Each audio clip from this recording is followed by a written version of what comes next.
Chapter 3, Edmund and the Wardrobe. Lucy ran out of the empty room into the passage and found the other three. "It's all right," she repeated. "I've come back." "What on earth are you talking about, Lucy?" asked Susan.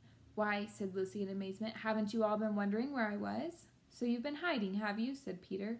"Poor old Lou, hiding and nobody noticed. You'll have to hide longer than that if you want people to start looking for you." "But I've been away for hours and hours," said Lucy. The others all stared at one another. "Batty," said Edmund, tapping his head. "Quite batty." "What do you mean, Lou?" asked Peter. "What I said," answered Lucy. "It was just after breakfast when I went into the wardrobe, and I've been away for hours and hours, and had tea, and all sorts of things have happened." "Don't be silly, Lucy," said Susan. "We've only just come out of that room a moment ago, and you were there then." "She's not being silly at all," said Peter. "She's just making up a story for fun, aren't you, Lou? And why shouldn't she?" "No, Peter, I'm not," she said. It's a magic wardrobe. There's a wood inside it, and it's snowing, and there's a faun and a witch, and it's called Narnia. Come and see." The others did not know what to think, but Lucy was so excited that they all went back with her into the room. She rushed ahead of them, flung open the door of the wardrobe, and cried, "Now, go in and see for yourselves." "Why, you goose," said Susan, putting her head inside and pulling the fur coats apart. "It's just an ordinary wardrobe. Look, there's the back of it." Then everyone looked in and pulled the coats apart, and they all saw, Lucy herself saw, a perfectly ordinary wardrobe. There was no wood and no snow, only the back of the wardrobe with hooks on it. Peter went in and rapped his knuckles on it to make sure that it was solid. "A jolly good hoax, Lou," he said as he came out again. "You have really taken us in, I must admit. We half believed you." "But it wasn't a hoax at all," said Lucy. "Really and truly. It was all different a moment ago. Honestly, it was, I promise." "Come, Lou," said Peter. "That's going a bit far. You've had your joke. Hadn't you better drop it now?" Lucy grew very red in the face and tried to say something, though she hardly knew what she was trying to say, and burst into tears. For the next few days she was very miserable. She could have made it up with the others quite easily at any moment if she could have brought herself to say that the whole thing was only a story made up for fun. But Lucy was a very truthful girl, and she knew that she really was in the right, and she could not bring herself to say this. The others, who thought she was telling a lie, and a silly lie too, made her very unhappy. The two elder ones did this without meaning to do it, but Edmund could be spiteful, and on this occasion he was spiteful. He sneered and jeered at Lucy and kept on asking her if she'd found any other new countries and other cupboards all over the house. What made it worse was that these days ought to have been delightful. The weather was fine, and they were out of doors from morning to night, bathing, fishing, climbing trees, and lying in the heather. But Lucy could not properly enjoy any of it, and so things went on until the next wet day. That day, when it came to the afternoon, and there was still no sign of a break in the weather, they decided to play hide and seek. Susan was it, and as soon as the others scattered to hide, Lucy went to the room where the wardrobe was. She did not mean to hide in the wardrobe, because she knew that would only set the others talking again about the whole wretched business. But she did want to have one more look inside it, for by this time she was beginning to wonder herself whether Narnia and the faun had not been a dream. The house was so large and complicated and full of hiding places that she thought she would have time to have one more look into the wardrobe and then hide somewhere else. But as soon as she reached it, she heard steps in the passage outside, and then there was nothing for it but to jump into the wardrobe and hold the door closed behind her. She did not shut it properly, because she knew that it is very silly to shut oneself into a wardrobe, even if it is not a magic one. Now the steps she had heard were those of Edmund, and he came into the room just in time to see Lucy vanishing into the wardrobe. He at once decided to get into it himself, not because he thought it a particularly good place to hide, but because he wanted to go on teasing her about her imaginary country. He opened the door. There were the coats hanging up as usual, and a smell of mothballs and darkness and silence, and no sign of Lucy. "She thinks I'm Susan come to catch her," said Edmund to himself, "and so she's keeping very quiet in the back." He jumped in and shut the door, forgetting what a very foolish thing this is to do.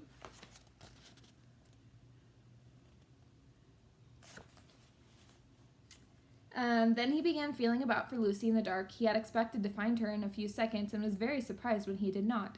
He decided to open the door again and let in some light, but he could not find the door either. He didn't like this at all and began groping wildly in every direction. He even shouted out, "Lucy! Lou! Where are you? I know you're here!"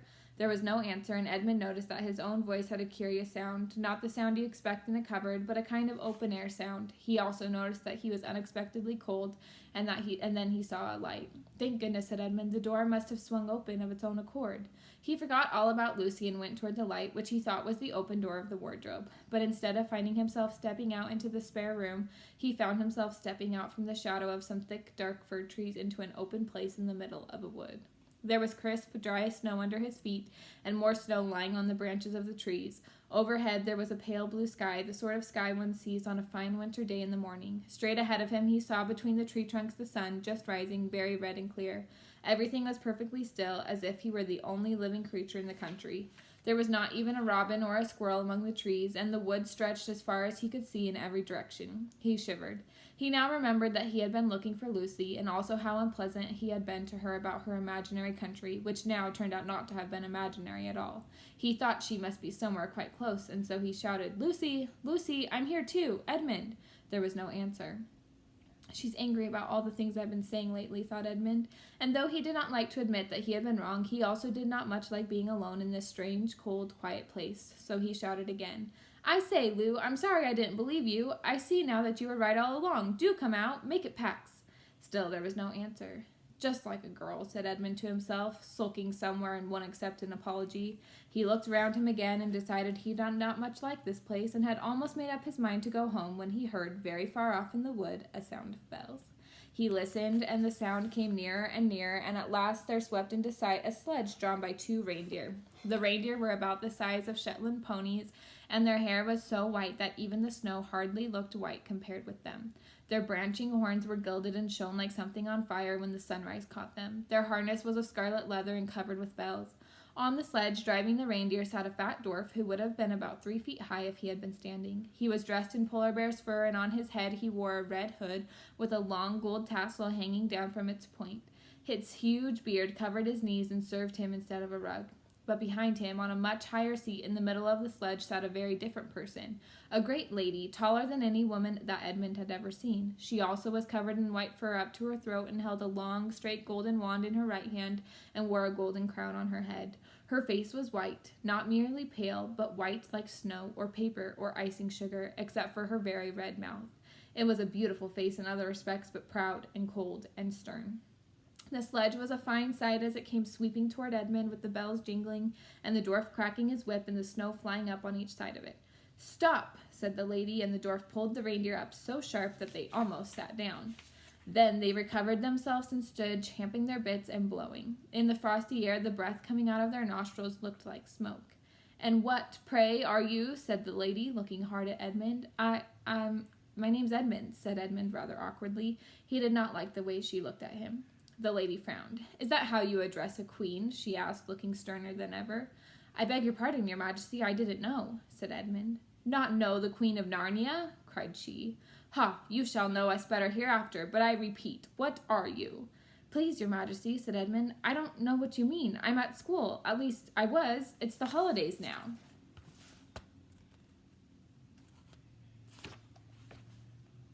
Chapter 4, Turkish Delight. "But what are you?" said the queen again. "Are you a great overgrown dwarf that has cut off its beard?" "No, your majesty," said Edmund. "I never had a beard. I'm a boy." "A boy," said she. Do you mean that you are a son of Adam?" Edmund stood still, saying nothing. He was too confused by this to understand what the question meant.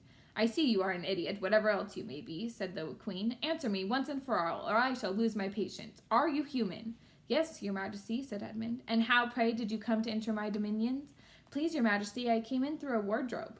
"A wardrobe? What do you mean?" I opened a door and just found myself here, your majesty," said Edmund. "Ha," said the queen, speaking more to herself than to him. A door from the world of men. I have heard of such things. This may wreck all, but he is only one, and he is easily dealt with." As she spoke these words, she rose from her seat and looked Edmund full in the face, her eyes flaming. At the same moment she raised her wand.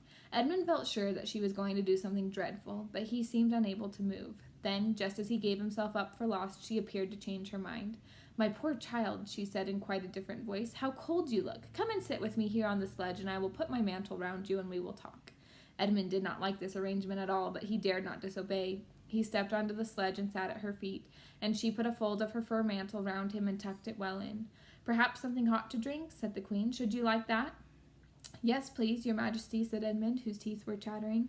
The queen took from somewhere among her wrappings a very small bottle which looked as if it were made of copper. Then, holding out her arms, she let one drop fall from it onto the snow beside the sledge. Edmund saw the drop for a second in midair, shining like a diamond. But the moment it touched the snow, there was a hissing sound, and there stood a jeweled cup full of something that steamed. The dwarf immediately took this and handed it to Edmund with a bow and a smile. Not a very nice smile.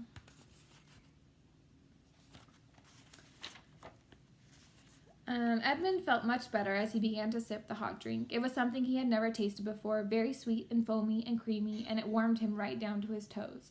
It is dull, son of Adam, to drink without eating, said the queen presently. What would you like best to eat? Turkish delight, please, your majesty, said Edmund. The queen let another drop fall from her bottle onto the snow, and instantly there appeared a round box tied with green silk ribbon, which, when opened, turned out to contain several pounds of the best Turkish delight. Each piece was sweet and light to the very center, and Edmund had never tasted anything more delicious. He was quite warm now and very comfortable.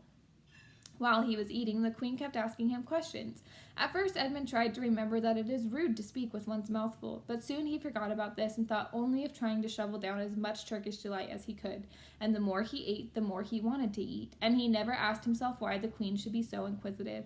She got him to tell her that he had one brother and two sisters, and that one of his sisters had already been in Narnia and had met a faun there, and that no one except himself and his brother and his sisters knew anything about Narnia. She seemed especially interested in the fact that there were 4 of them, and kept on coming back to it. You are sure there are just 4 of you? She asked. 2 sons of Adam and 2 daughters of Eve, neither more or less? And Edmund, with his mouth full of Turkish delight, kept on saying, Yes, I told you that before, and forgetting to call her your majesty, but she didn't seem to mind now. At last the Turkish delight was all finished, and Edmund was looking very hard at the empty box and wishing that she would ask him whether he would like some more. Probably the queen knew quite well what he was thinking, for she knew, though Edmund did not, that this was enchanted Turkish delight, and that anyone who had once tasted it would want more and more of it, and would even, if they were allowed, go on eating it till they killed themselves. But she did not offer him any more. Instead, she said to him, Son of Adam, I should so much like to see your brother and your 2 sisters. Will you bring them to see me? I'll try, said Edmund, still looking at the empty box. Because if you did come again, bringing them with you, of course, I'd be able to give you some more Turkish delight. I can't do it now. The magic will only work once. In my own house, it would be another matter. Why can't we go to your house now? Said Edmund. When he had first got onto the sledge, he had been afraid that she might drive away with him to some unknown place from which he would not be able to get back. But he had forgotten about that fear now. It is a lovely place, my house, said the queen. I am sure you would like it. There are whole rooms full of Turkish delight, and what's more, I have no children of my own. I want a nice boy whom I could bring up as a prince, and who would be king of Narnia when I am gone. While he was prince, he would wear a gold crown and eat Turkish delight all day long, and you are much the cleverest and handsomest young man I've ever met. I think I would like to make you the prince, some day when you bring the others to visit me. Why not now? Said Edmund. His face had become very red, and his mouth and fingers were sticky. He did not look either clever or handsome, whatever the queen might say. Oh, but if I took you there now, said she, I shouldn't see your brother and your sisters. I very much want to know your charming relations. You are to be the prince, and later on the king, that is understood. But you must have courtiers and nobles. I will make your brother a duke and your sisters duchesses. There's nothing special about them, said Edmund, and anyway, I could always bring them some other time. Ah, but once you were in my house, said the queen, you might forget all about them. You would be enjoying yourself so much that you wouldn't want the bother of going to fetch them. No, you must go back to your own country now and come to me another day. With them, you understand, it is no good coming without them. But I don't even know the way back to my own country, pleaded Edmund. That's easy, answered the queen. Do you see that lamp? She pointed with her wand, and Edmund turned and saw the same lamppost under which Lucy had met the faun. Straight on beyond that is the way to the world of men, and now look the other way. Here she pointed in the opposite direction, and tell me if you can see 2 little hills rising above the trees. I think I can, said Edmund. Well, my house is between those 2 hills, so next time you come, you have only to find the lamppost and look for those 2 hills and walk through the wood till you reach my house. But remember, you must bring the others with you. I might have to be very angry with you if you came alone. I'll do my best, said Edmund. And by the way, said the queen, you needn't tell them about me. It would be fun to keep it a secret between us 2, wouldn't it? Make it a surprise for them. Just bring them along to the 2 hills. A clever boy like you will easily think of some excuse for doing that. And when you come to my house, you could just say, let's see who lives here, or something like that. I am sure that would be best. If your sister has met one of the fawns, she may have heard strange stories about me, nasty stories that might make her afraid to come to me. Fawns will say anything, you know. And now, please, please, said Edmund suddenly, please couldn't I have just one piece of Turkish delight to eat on the way home? No, no, said the queen with a laugh. You must wait till next time.